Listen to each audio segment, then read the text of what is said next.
안녕하세요, 여러분. 오늘은 정말 특별한 이야기를 나누려고 합니다. 혹시 이런 생각 해보신 적 있으신가요? 나이가 들면 뭐 새로운 걸 시작하겠어. 이제 다 늙었는데 무슨 새로운 일을 하는 생각 말입니다. 하지만 제가 오늘 확실하게 말씀드릴 수 있는 건 70세는 끝이 아니라 새로운 시작이라는 겁니다. 우리나라 평균 수명이 85세를 넘어섰습니다. 70세라면 앞으로 15년, 20년을 더 살아가실 수 있다는 뜻이죠. 그런데 그 시간을 그냥 보내시겠어요? 아니면 젊음처럼, 아니, 젊을 때보다 더 지혜롭고 여유롭게 즐기시겠어요? 오늘 제가 소개해드릴 7가지 방법은 거창한 게 아닙니다. 누구나 오늘 당장, 지금 이 순간부터 시작할 수 있는 것들입니다. 그리고 이 작은 실천들이 모여서 여러분의 삶을 완전히 바꿔놓을 겁니다. 실제로 이 방법들을 실천하신 분들은 20년은 젊어진 것 같다. 매일이 새롭고 설렌다. 이제야 진짜 내 인생을 사는 것 같다고 말씀하십니다. 자, 그럼 지금부터 하나하나 자세히 알아보겠습니다. 메모 준비하시고 편안하게 들어주세요. 첫 번째는 걷기 여행입니다. 아니, 여행. 70이 넘었는데 무슨 여행?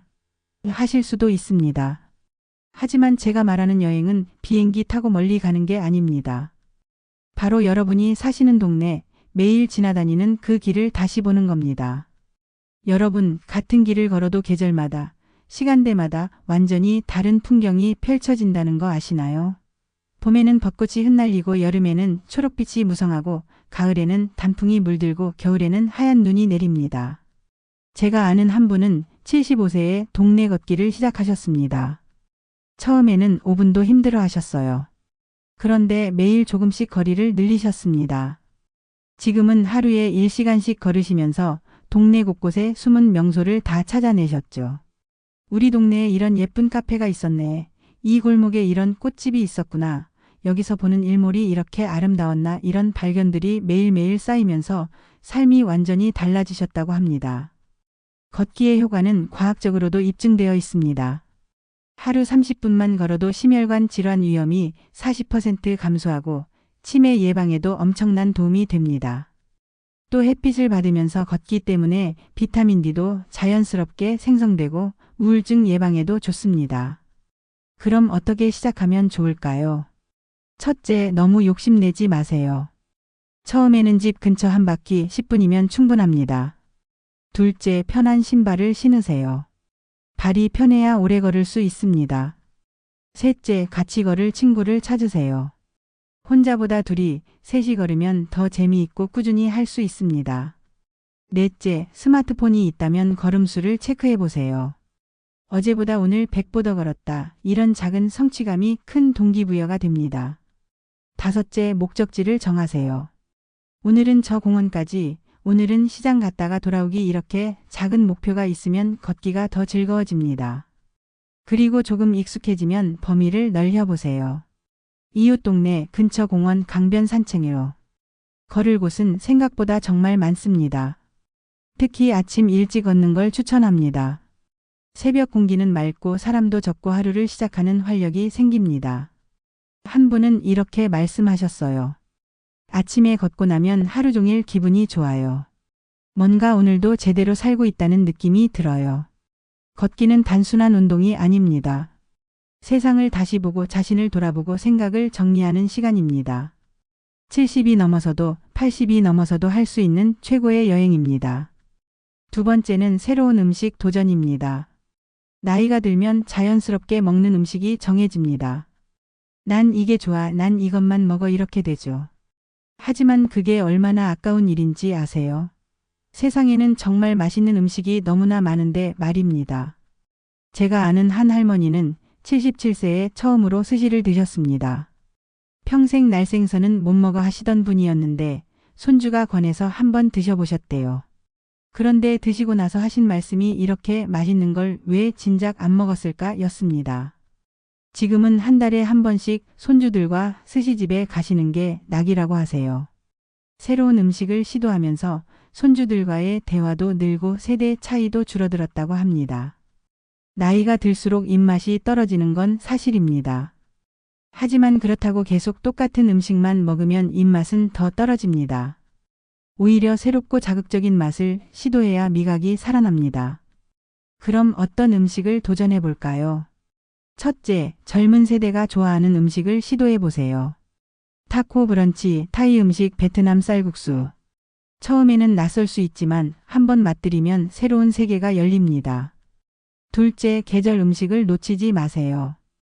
봄에는 봄나물, 여름에는 시원한 냉면, 가을에는 전어와 송이버섯, 겨울에는 굴과 대게. 계절마다 제철 음식을 먹는 게 건강에도 좋고 맛도 최고입니다. 셋째, 요리에 도전해 보세요. 외식도 좋지만 직접 만들어 먹으면 더 특별합니다. 유튜브에는 쉬운 레시피가 정말 많습니다. 70대 요리, 초보 요리 이렇게 검색하면 따라하기 쉬운 영상이 많이 나옵니다. 한 할아버지는 73세에 요리를 시작하셨습니다. 처음에는 라면 끓이기부터 시작하셨는데 지금은 파스타, 스테이크까지 만드십니다. 자녀들이 집에 올 때마다 손수 만든 요리로 대접하시는데 가족들이 너무 좋아한다고 해요. 넷째, 맛집 탐방을 취미로 만들어 보세요. 동네 맛집, TV에 나온 맛집, 인터넷에서 평점 높은 집. 하나씩 방문해 보는 겁니다. 맛집 노트를 만들어서 기록하면 더 재미있습니다. 다섯째, 음식 사진을 찍어 보세요. 요즘은 다들 음식 사진을 찍잖아요. 처음에는 어색할 수 있지만 예쁘게 찍힌 음식 사진을 보면 기분이 좋아집니다. 그리고 나중에 다시 보면 그때의 추억이 생생하게 떠오릅니다. 음식은 단순히 배를 채우는 게 아닙니다. 새로운 맛을 경험하고 사람들과 함께 나누고 추억을 만드는 소중한 시간입니다. 특히 가족들과 함께 새로운 음식을 시도하면 대화거리도 생기고 관계도 더 가까워집니다. 할머니가 이런 것도 드세요. 이런 놀라움이 세대 간의 벽을 허물어줍니다. 그리고 영양도 중요합니다. 다양한 음식을 먹으면 자연스럽게 다양한 영양소를 섭취하게 됩니다. 편식하지 않고 골고루 먹는 게 건강 장수의 비결입니다. 한 가지 주의할 점은 지나치게 짜거나 자극적인 음식은 피하세요. 새로운 도전은 좋지만 건강을 해치면 안 됩니다. 적당히 즐겁게 건강하게 즐기시면 됩니다. 세 번째는 패션으로 변신하기입니다. 나이 먹고 무슨 패션? 하실 수도 있습니다. 하지만 옷 한 벌이 사람을 얼마나 바꿔놓는지 아시나요? 제가 아는 한 할머니는 72세의 옷을 완전히 바꾸셨습니다. 평생 검정색, 회색, 베이지색만 입으셨는데 어느 날 딸이 선물한 빨간 점퍼를 입어보셨대요. 처음에는 내가 이걸 어떻게 입어 하셨는데 막상 입고 거울을 보니 얼굴이 환해 보이더래요. 그 후로 조금씩 밝은색 옷을 사 입기 시작하셨고 지금은 동네에서 패셔니스타 할머니로 유명하십니다. 본인도 옷을 바꾸니까 기분이 바뀌고 사람들이 나를 다르게 보더라. 나 자신도 달라진 것 같다고 하세요. 나이가 들수록 옷차림에 신경을 안 쓰게 됩니다. 이제 누가 나를 보겠어. 편한 게 최고야 이런 생각으로 대충 입게 되죠. 하지만 그게 바로 늙어 보이는 지름길입니다. 옷은 단순히 몸을 가리는 게 아닙니다. 나를 표현하고 나의 기분을 바꾸고 타인에게 인상을 주는 중요한 도구입니다. 그럼 어떻게 시작하면 좋을까요? 첫째, 옷장을 정리하세요. 10년 넘게 안 입은 옷, 낡고 해진 옷, 사이즈가 안 맞는 옷. 과감하게 버리세요. 옷장이 정리되면 마음도 정리됩니다. 둘째, 평소 안 입던 색깔에 도전해 보세요. 검정색만 입었다면 흰색을, 어두운 색만 입었다면 파스텔 톤을 시도해 보세요. 작은 소품부터 시작하면 부담이 없습니다. 스카프, 모자, 가방. 이런 것들로 포인트를 주는 거죠. 셋째, 백화점이나 쇼핑몰에 가보세요. 요즘은 시니어를 위한 브랜드도 많습니다. 직원에게 나한테 어울리는 스타일 좀 추천해 주세요 하면 친절하게 도와줍니다. 안 사도 괜찮아요. 입어만 봐도 자극이 됩니다. 넷째, 옷에 맞게 헤어스타일도 바꿔보세요. 머리 모양 하나만 바꿔도 분위기가 확 달라집니다. 평생 같은 스타일이었다면 이제 바꿀 때입니다. 다섯째, 거울을 자주 보세요. 오늘 나 괜찮은데? 이런 생각이 들면 하루가 기분 좋게 시작됩니다. 거울 앞에서 자신에게 미소 짓는 습관을 들이세요. 한 할아버지는 70세에 모자 수집을 시작하셨습니다. 야구 모자, 중절모, 베레모. 모자만 50개가 넘는다고 해요. 매일 옷에 맞춰 모자를 고르는 재미가 쏠쏠하다고 합니다. 동네 나갈 때마다 사람들이 오늘은 무슨 모자 쓰셨어요? 하면서 인사한대요. 패션은 자기 관리입니다. 나 자신을 소중히 여기고 나를 위해 시간과 노력을 투자하는 겁니다. 이제 늙었는데 뭐가 아니라 나이가 들수록 더 멋있게 이런 마인드가 중요합니다. 그리고 옷을 잘 입으면 자신감이 생깁니다. 자신감이 생기면 자세가 달라지고 표정이 밝아지고 말투가 달라집니다. 결국 옷 한 벌이 삶 전체를 바꿔놓는 겁니다. 물론 비싼 옷을 사라는 게 아닙니다. 저렴해도 깔끔하고 자신에게 잘 어울리면 그걸로 충분합니다. 중요한 건 가격이 아니라 나를 위한 선택을 했다는 거예요. 네 번째는 기록 남기기입니다. 여러분 어제 뭐 하셨는지 기억나세요? 지난주는요? 한 달 전은요? 아마 대부분 기억이 희미하실 겁니다. 그게 당연합니다. 우리의 뇌는 모든 걸 기억하도록 설계되지 않았거든요. 하지만 기록하면 달라집니다. 메모 한 줄, 사진 한 장, 일기 한 페이지. 이런 작은 기록들이 쌓이면 여러분의 삶이 고스란히 담깁니다. 제가 아는 한 할아버지는 75세부터 매일 일기를 쓰십니다. 할 일도 없는데 뭘 쓰겠어 하셨는데 막상 쓰기 시작하니까 쓸 게 너무 많더래요. 오늘 산책하다가 만난 강아지 이야기, 손주가 전화해서 나눈 대화, 창밖으로 본 노을 풍경, 텔레비전에서 본 재미있는 프로그램. 하루하루가 특별한 이야기로 채워졌답니다. 지금은 노트가 10권이 넘었고 가끔 예전 일기를 꺼내 읽으면 그때의 감정이 생생하게 되살아난다고 합니다. 내가 이때 이런 생각을 했구나. 아, 이때 이런 일이 있었지 하면서 추억에 잠기는 시간이 너무 행복하다고 해요. 기록의 힘은 정말 대단합니다. 첫째, 기억력이 좋아집니다. 쓰는 행위 자체가 뇌를 자극하고 나중에 다시 읽으면서 기억이 강화됩니다. 둘째, 생각이 정리됩니다. 머릿속에 떠도는 생각들을 글로 쓰면 명확해집니다. 셋째, 감정이 해소됩니다. 속상한 일, 화나는 일을 글로 쓰면 신기하게도 마음이 풀립니다.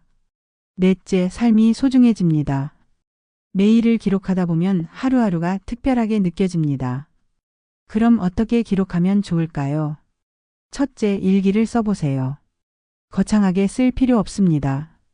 오늘의 날씨, 오늘 먹은 음식, 오늘의 기분 이 세 가지만 써도 충분합니다. 중요한 건 매일 쓰는 습관입니다. 둘째, 사진을 찍으세요. 스마트폰만 있으면 됩니다. 하늘, 꽃, 음식, 사람. 마음에 드는 순간을 찍어두세요. 나중에 보면 그때의 기억이 생생하게 떠오릅니다. 셋째, SNS를 활용해 보세요. 요즘은 나이 드신 분들도 많이 하십니다. 페이스북, 인스타그램, 블로그. 어렵지 않습니다. 자녀나 손주에게 도움을 받으면 금방 배울 수 있어요. 한 할머니는 76세에 인스타그램을 시작하셨습니다. 처음에는 사진 올리는 것도 헷갈리셨는데 지금은 팔로워가 3,000명이 넘습니다. 매일 올리는 일상 사진과 짧은 글에 많은 사람들이 공감하고 응원한대요. 나이 들어서 이렇게 새로운 세계를 만날 줄 몰랐다고 하십니다. 넷째, 메모하는 습관을 들이세요. 작은 수첩이나 스마트폰 메모장에 떠오르는 생각을 바로바로 적어두세요. 오늘 손주에게 전화하기, 다음에 가보고 싶은 식당, 재미있었던 대화 내용. 이런 것들이 모이면 큰 자산이 됩니다. 다섯째, 편지를 써보세요. 요즘 누가 편지를 쓰냐고요? 그래서 더 특별합니다. 자녀에게, 손주에게, 옛 친구에게. 손으로 쓴 편지는 어떤 선물보다 감동적입니다. 한 할아버지는 매년 손주 생일마다 편지를 쓰십니다. 10살 된 너에게, 20살 된 너에게 이렇게요. 그 편지들을 모아서 나중에 손주가 결혼할 때 선물할 계획이라고 합니다. 얼마나 의미 있는 선물이겠어요. 기록은 현재를 살고 과거를 기억하고 미래에 남기는 행위입니다.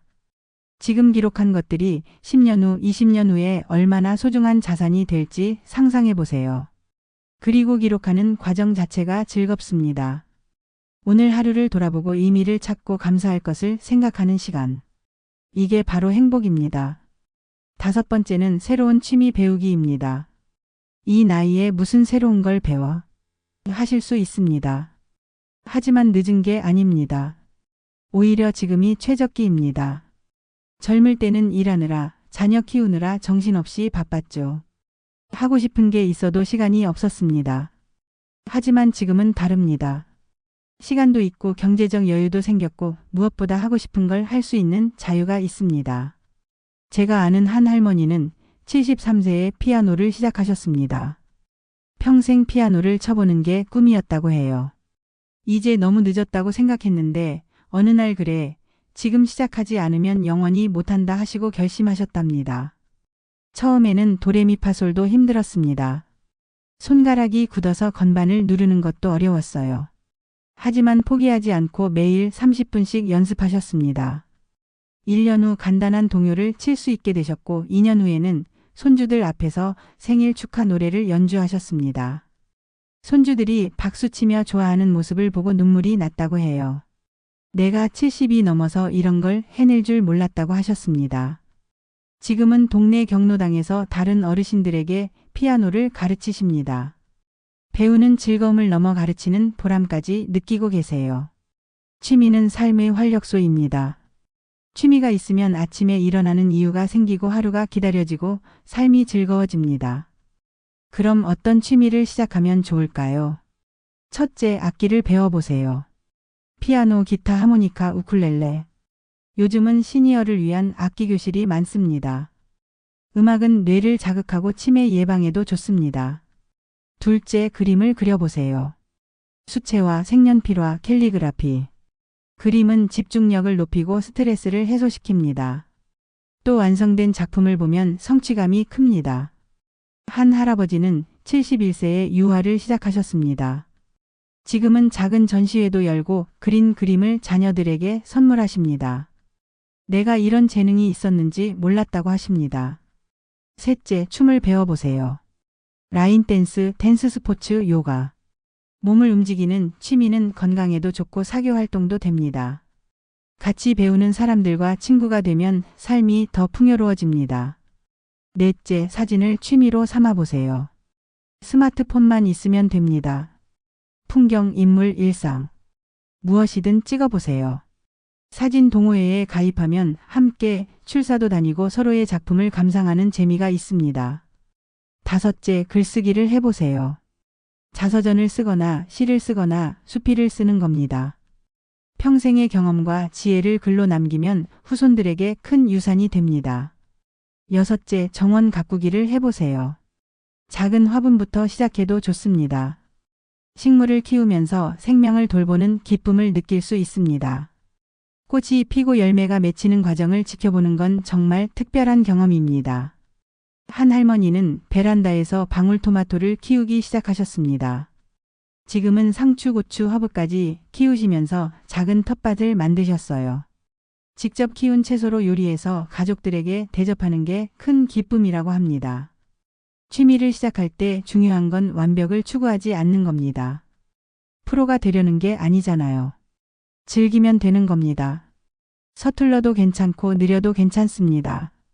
과정 자체를 즐기세요. 그리고 혼자 하지 마시고 함께 할 사람을 찾으세요. 동네 문화센터, 경로당, 주민센터. 요즘은 시니어를 위한 프로그램이 정말 많습니다. 대부분 무료거나 아주 저렴합니다. 취미는 단순한 시간 때우기가 아닙니다. 새로운 나를 발견하고 숨겨진 재능을 깨우고 삶의 의미를 찾는 소중한 활동입니다. 나이 들어서 뭘 배워가 아니라 나이 들었으니까 이제 배울 수 있다는 마인드로 접근하세요. 70세에 시작해서 80세에 전문가가 된 분들 정말 많습니다. 여섯 번째는 생활 속 가벼운 운동입니다. 운동. 나이 들어서 무슨 운동? 하실 수 있습니다. 하지만 제가 말하는 운동은 헬스장 가서 하는 격렬한 운동이 아닙니다. 집에서 일상 속에서 할 수 있는 가벼운 움직임들입니다. 제가 아는 한 할아버지는 75세에 건강검진을 받고 충격을 받으셨습니다. 근육량이 너무 적고 골밀도가 낮고 혈당도 높더래요. 의사 선생님이 운동을 안 하시면 곧 누워 지내실 수도 있습니다. 라고 경고하셨답니다. 그날부터 운동을 시작하셨습니다. 처음에는 정말 힘들었어요. 앉았다 일어나기 10번만 해도 숨이 찼습니다. 하지만 매일 조금씩 늘려가셨어요. 지금은 어떻게 되셨을까요? 매일 아침 30분 스트레칭, 점심 후 동네 한 바퀴 걷기, 저녁에 간단한 근력 운동. 이렇게 3년을 하셨더니 완전히 다른 사람이 되셨습니다. 근육이 생기고 자세가 좋아지고 계단 오르기가 한결 수월해졌습니다. 무엇보다 내가 나를 돌볼 수 있다는 자신감이 생겼다고 해요. 이제 80세가 넘으셨는데도 혼자서 모든 걸 하십니다. 나이가 들면 근육이 줄고 뼈가 약해집니다. 이건 자연스러운 현상이에요. 하지만 운동으로 충분히 늦출 수 있고 심지어 회복시킬 수도 있습니다. 그럼 어떤 운동을 하면 좋을까요? 첫째, 스트레칭입니다. 아침에 일어나자마자 침대에서 5분만 스트레칭 하세요. 목을 돌리고 어깨를 풀고 다리를 쭉 펴고 몸이 깨어나는 느낌이 듭니다. 스트레칭은 관절을 부드럽게 하고 혈액순환을 돕고 통증을 줄여줍니다. 특히 아침 스트레칭은 하루를 활기차게 시작하게 해줍니다. 둘째, 의자 운동입니다. 의자에 앉아서 할 수 있는 운동이 정말 많습니다. 다리 들어 올리기, 팔 돌리기, 허리 비틀기. 텔레비전 보면서도 할 수 있어요. 한 할머니는 매일 아침 드라마 보면서 30분씩 의자 운동을 하십니다. 드라마 보는 시간도 아깝지 않고 운동도 되고 일석이조라고 하세요. 셋째, 계단 오르기입니다. 엘리베이터 대신 계단을 이용하세요. 한 층만 올라가도 괜찮습니다. 매일 조금씩 늘려가다 보면 어느새 여러 층을 거뜬히 오를 수 있게 됩니다. 계단 오르기는 심폐 기능을 강화하고 다리 근육을 키우고 균형 감각을 향상시킵니다. 무엇보다 일상에서 쉽게 할 수 있다는 게 장점입니다. 넷째, 실내 걷기입니다. 날씨가 안 좋거나 밖에 나가기 힘들 때는 집 안에서 걸으세요. 거실을 왔다 갔다 하거나 제자리 걸음을 해도 좋습니다. 한 할아버지는 매일 뉴스 보면서 30분씩 제자리 걸음을 하십니다. 만보계를 차고 하시는데 집 안에서도 5,000보를 채우신다고 해요. 다섯째, 수건 운동입니다. 수건 하나만 있으면 여러 가지 근력 운동을 할 수 있습니다. 수건을 양손으로 잡고 위로 올렸다 내렸다 하는 것만으로도 팔 근육이 강해집니다. 여섯째, 벽 푸시업입니다. 바닥에서 하는 팔굽혀펴기는 힘들지만 벽을 이용하면 쉽습니다. 벽에서 한 발짝 떨어져 서서 벽을 밀었다, 당기는 동작을 10번씩만 해도 효과적입니다. 일곱째, 발목 운동입니다. 의자에 앉아서 발목을 돌리고 발가락을 움직이고 발 뒤꿈치를 들었다 내렸다 하세요. 이 간단한 동작이 하체 혈액순환에 큰 도움이 됩니다. 여덟째, 심호흡입니다. 운동이라고 하기엔 너무 간단하지만 깊은 호흡은 정말 중요합니다. 하루에 3번 각 10회씩 깊게 숨을 들이쉬고 천천히 내쉬세요. 폐 기능이 좋아지고 스트레스도 줄어듭니다. 운동할 때 주의할 점이 있습니다. 첫째, 무리하지 마세요. 조금 힘들다 싶으면 쉬어가면서 하세요. 욕심내다가 다치면 안 됩니다. 둘째, 매일 하세요. 한 번에 많이 하는 것보다 매일 조금씩 하는 게 훨씬 효과적입니다. 습관이 되면 안 하는 게 오히려 이상하게 느껴집니다. 셋째, 즐기세요. 운동을 해야 하는 것이 아니라 하고, 운동을 해야 하는 것이 아니라 하고 싶은 것으로 만드세요. 좋아하는 음악 들으면서, 창밖 풍경 보면서, 가족과 이야기하면서 하면 훨씬 재미있습니다. 넷째, 기록하세요. 오늘 몇 분 했는지, 몇 번 했는지 기록하면 성취감이 생깁니다. 한 달 후 돌아보면 내가 이렇게 많이 했구나 하며 뿌듯해집니다. 다섯째, 통증이 있으면 즉시 중단하세요. 운동 후 근육통은 괜찮지만 관절이나 뼈가 아프면 문제입니다. 무리하지 말고 의사와 상담하세요. 운동의 효과는 금방 나타나지 않습니다. 하지만 꾸준히 하다 보면 어느 순간 내 몸이 달라졌구나 하는 걸 느끼게 됩니다. 계단 오를 때 숨이 덜 차고 물건을 들 때 힘이 덜 들고 오래 걸어도 덜 피곤하고, 이런 작은 변화들이 쌓여서 삶의 질을 완전히 바꿔놓습니다. 그리고 운동은 몸만 건강하게 하는 게 아닙니다. 정신 건강에도 엄청난 도움이 됩니다. 우울증이 줄어들고 자신감이 생기고 긍정적인 마인드가 됩니다. 나이 들어서 무슨 운동이 아니라 나이 들수록 더 운동해야 한다는 생각으로 오늘부터 시작해 보세요. 1년 후에 여러분이 감사할 겁니다. 7번째는 작은 나눔과 재능 기부입니다. 평생 받기만 했던 시절은 지나갔습니다. 이제는 줄 차례입니다. 나이 들어서 내가 뭘 줄 수 있겠어 하실 수도 있지만 여러분이 줄 수 있는 게 정말 많습니다. 제가 아는 한 할머니는 74세에 봉사활동을 시작하셨습니다. 동네 도서관에서 아이들에게 책을 읽어주는 일이었어요. 처음에는 내가 할 수 있을까 걱정하셨는데 막상 해보니 아이들이 너무 좋아하더래요. 할머니, 또 와주세요. 할머니가 읽어주는 이야기가 제일 재미있어요. 이런 말을 들으면서 삶의 의미를 다시 찾으셨답니다. 나이 들어서 필요 없는 사람이 된 줄 알았는데 아직도 누군가에게 도움이 될 수 있구나 하는 걸 깨달으셨대요. 지금은 주 2회 도서관 봉사를 하시고 틈틈이 독거노인 분들 식사 배달도 하십니다. 봉사를 하면 오히려 내가 더 많이 받는 것 같다고 하세요. 나눔은 주는 사람도 받는 사람도 행복하게 만듭니다. 특히 나이가 들수록 나눔이 중요합니다. 왜냐하면 나눔을 통해 자신의 존재 가치를 확인하고 사회와 연결되어 있다는 느낌을 받기 때문입니다. 그럼 어떤 나눔을 할 수 있을까요? 첫째, 시간을 나누세요. 복지관, 경로당, 지역 아동센터. 봉사자를 필요로 하는 곳이 정말 많습니다. 일주일에 한두 시간만 내도 큰 도움이 됩니다. 둘째, 재능을 나누세요. 평생 쌓아온 경험과 기술이 있잖아요. 요리, 바느질, 목공, 컴퓨터, 외국어. 무엇이든 누군가에게는 필요한 재능입니다. 한 할아버지는 평생 몫으로 일하셨는데 은퇴 후 복지관에서 목공예를 가르치십니다. 처음에는 내가 뭘 가르쳐 하셨는데 배우는 사람들이 너무 좋아하고 감사해하니까 보람을 느끼신대요. 셋째, 물건을 나누세요. 집에 안 쓰는 물건들 많으시죠? 옷, 책, 생활용품. 필요한 사람에게 주면 쓰레기가 아니라 선물이 됩니다. 나눔장터, 중고거래 앱, 기부처. 방법은 많습니다. 넷째, 이야기를 나누세요. 여러분의 인생 경험은 그 자체로 귀중한 자산입니다. 학교에서 진로 멘토링을 하거나 청년들에게 인생 조언을 해주세요. 젊은 세대는 어르신들의 지혜를 필요로 합니다. 다섯째, 웃음을 나누세요. 웃는 얼굴로 사람들을 대하는 것도 나눔입니다. 엘리베이터에서 만난 이웃에게 먼저 인사하고 상점 직원에게 고맙다고 말하고 손주에게 칭찬해 주세요. 이런 작은 긍정이 세상을 따뜻하게 만듭니다. 여섯째, 경청을 나누세요. 요즘 사람들은 너무 바쁩니다.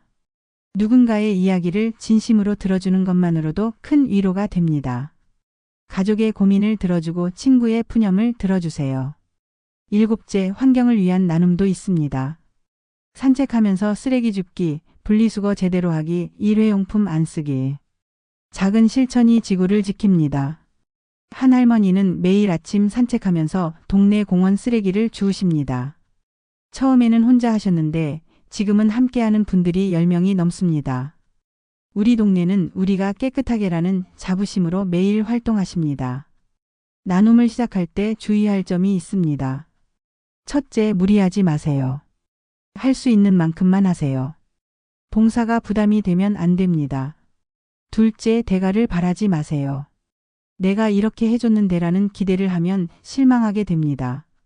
주는 행위 자체에서 기쁨을 찾으세요. 셋째, 작은 것부터 시작하세요. 거창한 봉사가 아니어도 괜찮습니다. 이웃에게 반찬 나눠주기, 혼자 사시는 분께 안부 전화하기. 이것도 훌륭한 나눔입니다. 나눔의 가장 큰 수혜자는 사실 주는 사람입니다. 연구 결과에 따르면 봉사활동을 하는 노인들이 그렇지 않은 노인들보다 우울증이 적고 삶의 만족도가 높고 심지어 수명도 길다고 합니다. 왜 그럴까요? 나눔을 통해 자신이 여전히 가치 있는 존재라는 걸 확인하기 때문입니다.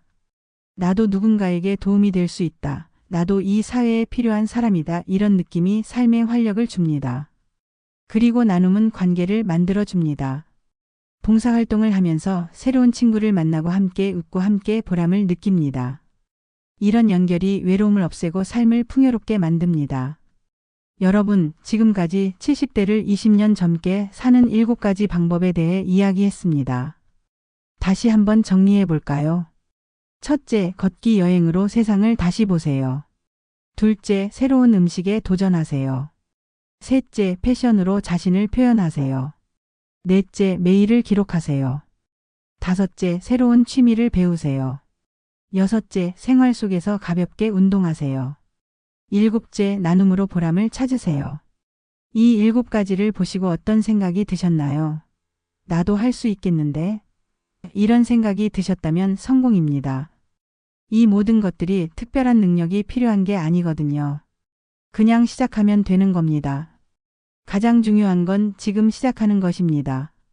내일부터 다음 주부터 날씨 좋아지면 이렇게 미루다가 결국 안 하게 됩니다. 오늘 지금 이 순간부터 시작하세요. 너무 거창하게 생각하지 마세요. 오늘 동네 한 바퀴 걸어보는 것, 안 먹어본 과일 하나 사보는 것, 평소 안 입던 색깔 옷 입어보는 것, 메모장에 오늘의 기분 한 줄 적어보는 것. 이런 작은 실천부터 시작하면 됩니다. 제가 아는 한 분은 이렇게 말씀하셨습니다. 70세가 되었을 때 인생이 끝났다고 생각했어요. 이제 남은 건 조용히 세상을 떠날 날만 기다리는 것 같았죠. 그런데 작은 변화들을 시작하면서 깨달았어요. 인생은 끝난 게 아니라 이제 시작이구나 하는 걸요. 맞습니다. 70세는 끝이 아닙니다. 새로운 시작입니다. 평생 일하고 자녀 키우고 의무를 다하느라 정신없이 살아왔잖아요. 이제는 진짜 내 인생을 살 시간입니다. 나이는 숫자일 뿐입니다. 70세, 80세, 90세. 중요한 건 숫자가 아니라 어떻게 사느냐입니다. 매일 새로운 것을 시도하고 삶을 즐기고 의미를 찾아가는 사람은 나이와 상관없이 젊습니다. 반대로 40세, 50세라도 이제 다 늙었어. 새로운 건 싫어. 귀찮아 이런 마인드로 사는 사람은 진짜 늙은 겁니다. 여러분은 어떤 선택을 하시겠습니까? 저는 여러분이 오늘부터 아니 지금 이 영상을 끄고 바로 작은 한 걸음을 내디디시길 바랍니다. 밖에 나가서 10분만 걸어보세요. 냉장고를 열고 안 먹어본 음식을 찾아보세요. 옷장을 열고 평소 안 입던 옷을 꺼내보세요. 메모장을 펴고 오늘의 감사한 일 3가지를 적어보세요. 이 작은 실천이 내일을 바꾸고 한 달을 바꾸고 1년을 바꾸고 결국 여러분의 남은 인생 전체를 바꿔놓을 겁니다. 그리고 기억하세요. 오늘이 여러분의 남은 인생 중 가장 젊은 날입니다. 내일은 오늘보다 하루 더 나이가 듭니다. 그러니 미루지 마세요. 지금 시작하세요. 혹시 실패하면 어쩌냐고요? 괜찮습니다. 실패해도 다시 시작하면 됩니다. 70이 넘어서 뭐든 처음 시작하는 게 쉽겠어요. 당연히 어렵고 서툴고 실수도 많습니다. 그게 정상입니다. 중요한 건 포기하지 않는 겁니다. 오늘 못했으면 내일 하고 내일도 못했으면 모레 하면 됩니다. 한 달 쉬었다가 다시 시작해도 괜찮아요. 완벽할 필요 없습니다. 그냥 계속하면 됩니다. 그리고 혼자 하지 마세요. 가족에게, 친구에게, 이웃에게 여러분의 계획을 이야기하세요. 나 오늘부터 매일 산책하기로 했어. 나 새로운 취미 시작하려고 해. 이렇게 말하면 응원도 받고 함께할 동료도 생깁니다. 이 영상을 보시는 여러분 모두가 앞으로 20년, 30년을 건강하고 행복하게 전개 사시길 진심으로 바랍니다. 70은 끝이 아닙니다. 진짜 인생은 지금부터입니다. 오늘도 좋은 하루 되세요. 그리고 기억하세요. 여러분은 충분히 젊고 충분히 가치 있고 충분히 아름답습니다. 감사합니다. 이 영상이 도움이 되셨다면 좋아요와 구독 부탁드립니다. 여러분의 인생 이야기도 댓글로 들려주세요. 다음 영상에서 또 만나요.